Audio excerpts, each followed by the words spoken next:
Hello everyone, मैं हूं आपका दोस्त अभिजीत श्रीवास्तव और एक बार फिर से आप सभी का इस वीडियो सीरीज में बहुत बहुत स्वागत है। मार्केट आप देख ही रहे हो कैसे चल रही है। हर वीक बाय वीक हम यहां बात करते आ रहे हैं जब से उसने लेवल ब्रेक किया है हमारा 17,600 के आसपास का। दूर रही है इससे और आप देख रहे हो किस तरीके से नीचे जा रही है। जाती है 2 कदम, 1 कदम वापस ऊपर लेती है, यानी ओवरऑल रुझान थोड़ा सा डाउन साइड का है मगर नीचे जा भी नहीं पा रही है। राइट, सो इसे कैसे डील करना है, क्या करना है, अभी तक तो हम लोग इससे दूर रहते आए हैं। चलिए आज चार्ट पे चल के देख लेते हैं क्या कोई ऐसी सुगबुगाहट है कि हम दोबारा से इसमें काम कर सकते हैं। शुरू करते हैं आज का वीकली मार्केट सिनेरियो नंबर 91। सो बात कर लेते हैं सबसे पहले निफ्टी की। निफ्टी आप देख रहे हो जैसे हम लोग बात करते आ रहे हैं कि इससे दूर रहना है। लेवल भी ब्रेक कर गए थे लास्ट वीक, तब भी हमने ये बात की थी कि अब तो पूरी तरीके से दूर रहना है, शॉर्ट सेल नहीं करना है। और आप देख रहे हो कितनी रैंडम तरीके से ऊपर नीचे करके लोगों को जबरदस्त तरीके से छकाया है यहाँ पे उसने, और कुछ भी किसी को नहीं मिला है। जो हमने आपको एक मैसेज भी दिया था वीकडेज में कि 17,380 का एरिया अब हमें ट्रैक करना है। अब जब तक इसके नीचे है तब तक ये डर बना रहेगा कि नए लोज लगा सकता है। एक बार इन एरियाज के ऊपर निकल जाए प्रॉपरली तो हमें ये पता लग जाएगा कि ये जो लो लग गया है ये शायद ब्रेक ना कर सके। मगर क्या देखा आपने कि उस एरिया के आसपास गया, हाई भी एक नया लगाया 100 पॉइंट ऊपर, बट सस्टेनेबिलिटी आप देख रहे हो जिस चीज को मैं हमेशा जोर देता हूं वो 3-4 आवर्स की सस्टेनेबिलिटी नहीं हो सकी। राइट, सो इसीलिए अभी भी जो फॉल आया है ये अभी भी क्वेश्चन में है कि ये नया लो लगाएगा या नहीं लगाएगा। जब तक 380 के नीचे ये काम कर रहा है, पूरे एरियाज ओपन हैं 16,600 तक आने के लिए, कोई परेशानी नहीं है। मगर आएगा या नहीं आएगा वो हम देखेंगे। राइट, सो करना क्या है, करना अभी भी वही है जो अभी तक हम लोग करते आ रहे हैं, दूर रहना है इससे। जब तक ये इसके ऊपर चलना शुरू ना कर दे प्रॉपरली, सस्टेनेबिलिटी ना दिखाए, ये नहीं मानना है कि ये लो कंफर्म हो गया है। शॉर्ट सेल करने की कोशिश नहीं करनी है क्योंकि किस तरह का सरप्राइज हमें देखने को मिल जाए कुछ भी पता नहीं है। राइट, सो इसीलिए फिलहाल इससे दूर रहिए और किसी भी तरह का अगर अपडेट होगा तो हम टेलीग्राम में फिर अपडेट कर देंगे। और अगर अब बात करें बैंक निफ्टी की तो आप देख ही रहे हो बैंक निफ्टी में तो उस लेवल का बाउंस भी नहीं आ सका है, अंडर परफॉर्मेंस जारी है। और हम लोग बात करते आ रहे हैं कि देखिए ये चार्ट निफ्टी से अलग है, ये गिरता रह सकता है। राइट, सो अगर निफ्टी में लो ना भी लगे कोई बड़ी बात नहीं कि बैंक निफ्टी में एक नया लो लग जाए, ऐसी कोई प्रॉब्लम नहीं दिख रही है। राइट, लेकिन क्या हमें शॉर्ट सेल करना है, क्या हमें इसमें कुछ काम करने की कोशिश करनी है? तो इस वीक भी मेरा जवाब यही है कि हमें इसमें किसी भी तरह की कोशिश नहीं करनी है। एक जो मूव था वो ऑलरेडी आ चुका है, एक्सटेंड करेगा नीचे या नहीं करेगा वो हम लोग देखेंगे। लेकिन जब तक अब ये इस लेवल के नीचे जो कि आ रहा है करीब करीब 37,300 के आसपास, इससे नीचे जब तक ये काम कर रहा है तब तक हमें इससे पूरी तरीके से दूर रहना चाहिए। इस एरिया के ऊपर चलेगा तब हम बात करेंगे कि इसका ये बॉटम लग गया है या नहीं लगा है या क्या है। इसलिए सिर्फ इतना ही अभी कहूंगा, कोई क्लैरिटी नहीं है।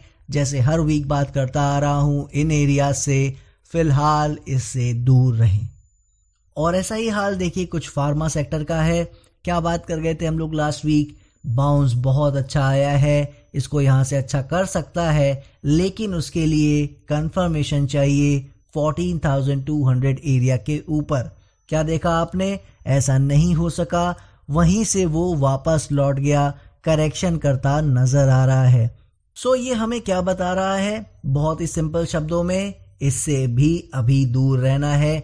जब तक इसमें 14,200 के ऊपर चाल आनी शुरू नहीं होती है, किसी भी तरह के बाइंग का हमें प्रयास नहीं करना है।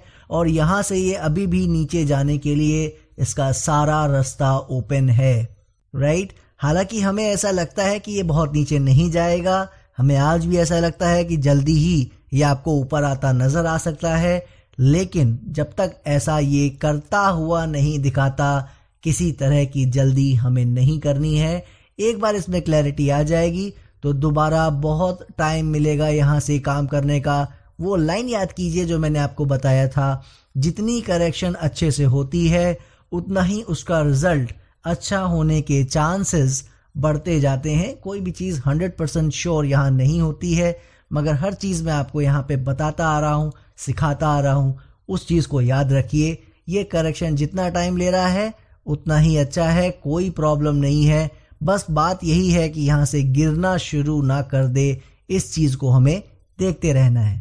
सो इसीलिए जब तक ये क्लैरिटी ना दें, फार्मा सेक्टर से भी फिलहाल दूर रहें। और इसी बात को मैं आगे बढ़ा चढ़ा कर नहीं बताऊंगा, केमिकल सेक्टर में भी यही चीज़ है, यही सिचुएशन है, करेक्शन उसमें भी जारी है। अगर आप इस वीक के कुछ स्टॉक्स में देखोगे तो आपको एक अच्छी चाल ऊपर आती नजर आई है इंस्टेड ऑफ फॉलिंग, राइट। सो इसीलिए केमिकल सेक्टर में अभी भी मिसलिनियस परफॉर्मेंस चल रही है, जिसकी हम लोग बात करते आ रहे हैं। कुछ स्टॉक्स अच्छा कर रहे हैं, कुछ नहीं कर रहे हैं, करेक्ट। सो इसीलिए बस उसी सिस्टम को फॉलो कीजिए जो पहले बता रखा है। जुलाई अगस्त के लोज को फॉलो करना है, जिनके पास है वो उन लोज को ही फॉलो करें, वो बिल्कुल पोजीशन बनाए रह सकते हैं। और आपको याद होगा कि मेटल सेक्टर में भी हमने ऐसी ही कुछ बात की थी। हमारे एरियाज ब्रेक कर गए थे, हमने ये कहा था कि बिल्कुल ये यहाँ पे करेक्शन का साइज बढ़ाना चाह रहा है, बट हमारा मानना आज भी यही है, इसको ऊपर जाना चाहिए। करेक्शन से जितना ऊपर यहाँ पे कर रहा है बहुत अच्छी बात है, जितना करेक्शन करेगा उतने ही बड़े रिटर्न हमें आगे देखने को मिल सकते हैं। लेकिन जब तक अब ये 5900 के ऊपर दोबारा चलना शुरू ना कर दे, तब तक हम कोई भी ट्राई नहीं करेंगे, राइट। और आप देख रहे हो अभी भी वो उसी तरीके से रैंडम वे में काम कर रहा है, इन्हीं रेजिस्टेंस एरियाज के नीचे नीचे काम कर रहा है, ना बहुत ऊपर जा रहा है और ना फिलहाल बहुत नीचे जा रहा है। और यकीन मानिए ऐसे खराब समय में यही बेस्ट केस सिनेरियो है। इसी रेंज में अगर ये काम करता रहता है तो और भी अच्छी बात है। सो फिलहाल जब तक ये किसी तरह की क्लैरिटी ना दे दे, तब तक मेटल सेक्टर से भी दूर रहें। और ये रहा एनर्जी सेक्टर का चार्ट। हम क्या बात कर गए थे इसमें जब तक ये लेवल ब्रेक नहीं करता है, पोजीशन बनाए रखनी है। मोस्ट प्रोबेबली ब्रेक कर जाएगा, ऐसी उम्मीद थी, क्योंकि देखिए अभी करेक्शन का टाइम चल रहा है और जब सारी मार्केट करेक्शन डीपर कर रही है तो एनर्जी सेक्टर भी उससे कोई अलग नहीं हो सकता है, इसी की ज्यादा प्रोबेबिलिटी थी। और आपने देखा इस वीक उसने प्रॉपर ब्रेकआउट डाउन साइड देने की कोशिश की है। सो इसमें भी अब साफ हो गया है कि जिन लोगों ने भी पोजीशन यहां से राइट की थी उनका यहां पे एक बार वापस एग्जिट करना बनता है। एक बार इसमें भी क्लैरिटी आने दें, एनर्जी सेक्टर से भी अब हमें दूर रहना है। और अब आ गए हम लोग आईटी सेक्टर के चार्ट पर, जिसने सरप्राइजिंगली हमारे सपोर्ट एरिया को स्टिल होल्ड कर रखा है। याद रखिए जब सभी सेक्टर्स करेक्शन अपनी डीप कर रहे हैं, सभी में एक फॉल अच्छा आया है। यहाँ पे आप देख सकते हैं एक रेंज में आज भी काम कर रहा है और हमारे सपोर्ट एरिया के आसपास एक लो लगा गया है इस वीक, आप देख रहे हो, जिसका साफ मतलब है कि ये लेवल बहुत इंपॉर्टेंट है और जिसकी बात हम लोग इन्हीं एरिया से, इसी एरिया से करते आ रहे हैं कि ये एरिया बहुत इंपॉर्टेंट है आईटी सेक्टर के लिए। अगर इसे होल्ड कर जाता है तो ये वापस से नए हाइज दिखाएगा, नहीं करता है तो फिर अपनी करेक्शन को डीपर कर सकता है।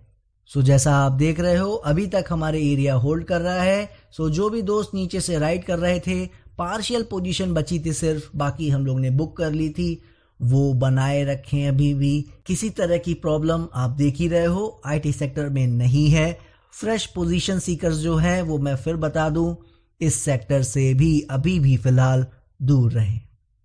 और ये रहा दोस्तों ऑटो सेक्टर का चार्ट, जिसमें हमने लास्ट वीक ही बात कर ली थी। ये एरिया ब्रेक नहीं करना चाहिए था, but unfortunately last to last week उसने ब्रेक कर दिया था। और लास्ट वीक देखा हमने एक रेंज में काम करता ये नजर आया। क्या इसका कोई मतलब है? कोई भी मतलब नहीं है दोस्तों। जब तक ये कम से कम अभी इस लेवल के ऊपर वापस चलना ना शुरू कर दे, जो कि 11,100-200 के आसपास है, तब तक तो कुछ सोचना ही नहीं है। किसी के पास कोई भी पोजीशन नहीं होनी चाहिए। और जो सभी सेक्टर्स के लिए मैं बोलता आ रहा हूं, फ्रेश पोजीशन सीकर्स इस सेक्टर से भी फिलहाल दूर रहें। और ये रहा एफएमसीजी का चार्ट दोस्तों, आपको नजर ही आ रहा होगा टोटल बियरिश फेस चल रहा है। इस पूरे अप ट्रेंड का एक करेक्शन चल रहा है, मगर ये याद रखिएगा। सो इसीलिए इसमें भी हम लोग जैसी बात करते आ रहे हैं कि इसने जो एक ये डिस्टेंस हमें ब्रेकआउट दिया था पीछे, उसमें हमने बात की थी कि इससे अब दूर रहना है। और अभी भी आप देख रहे हो किसी तरह का कोई सिस्टम, कोई बेस बनाता नजर नहीं आ रहा है। हर बार एक नए लो हमें मिल रहे हैं। सो इसीलिए इसमें भी यही कहूंगा, जब तक कोई क्लैरिटी ना आ जाए फिलहाल एफएमसीजी सेक्टर से भी सभी तरह के प्लेयर्स दूर रहें। और ये रहा पीएसयू बैंक का चार्ट, जिसमें भी हम बात कर गए थे, इससे भी अब दूर रहना है। क्या देख रहे हो आप, एक रेंज में काम कर रहा है। सो इसमें भी कोई ऐसा नया चेंज नहीं है, कोई भी टाइम आपका वेस्ट नहीं करूंगा। लेवल 1 जो रेजिस्टेंस का बस थोड़ा चेंज हो गया है, वो आपको दिखा दे रहा हूं 2800 के आसपास अब हो गया है। जब तक इसके ऊपर ना चले किसी भी तरह की कोशिश पीएसयू बैंक्स में भी नहीं करनी चाहिए।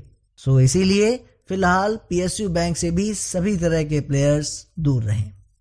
और ये रहा रियल्टी सेक्टर का चार्ट, जैसा आप देख रहे हो। आईटी सेक्टर के अलावा अगर कोई सेक्टर है जो अपने सपोर्ट एरिया को होल्ड कर रहा है तो ये रियल स्टेट का सेक्टर है। लो लगाने से कुछ नहीं होता, जैसा हम बात करते आ रहे हैं, सस्टेनेबिलिटी होनी जरूरी है। सो अगर किसी के पास नीचे से पोजीशन बनी हुई है, अब भी उनको बने रहना चाहिए। मगर अगर ये लेवल किसी तरह से ब्रेक कर जाए तो कोई घबराने की बात नहीं है। ये भी बस यही बताएगा कि करेक्शन का साइज थोड़ा डीपर होने वाला है। बाकी ओवरऑल ये भी अभी अप ट्रेंड में है। सो सूनर और लेटर इसको भी अगर नीचे जाता भी है तो भी ऊपर ही आना चाहिए। सो जिनके पास पोजीशन है फिलहाल लेवल जब तक ब्रेक नहीं हो रहा है बनाए रखे। फ्रेश पोजीशन सीकर्स इससे भी याद रखिएगा दूर रहें। सो ये रहे सभी चार्ट्स। चलिए जल्दी से आपके लिए इन्हें समराइज कर देते हैं। निफ्टी आप क्या देख रहे होते हुए बिल्कुल स्लोली स्टेडी अपना लोअर साइड जाता चला जा रहा है। जो एक्सपेक्ट कर रहे थे लोग कि बहुत बड़ा फॉल आ जाएगा, क्रैश आ जाएगा, अभी तक वो होता नज़र नहीं आया है। हम लोग ने भी एक बात की थी कि देखिए 17,600 570 एक जोन हमने दिया था आपको, वो ब्रेक कर गया था। उसके नीचे हम तब से बात करते आ रहे हैं कि यहाँ पे अभी फ़िलहाल ना बाय कीजिए ना सेल कीजिए। और आप देख रहे हो कि किस तरीके से रैंडम वे में मार्केट काम कर रही है। ऊपर नीचे हाइज लोज लग रहे हैं। हमने आपको एक रेजिस्टेंस भी दिया 17,400 के आसपास, वो आपने देखा वहीं पे गया एग्जैक्टली और वहाँ से लौट आया है।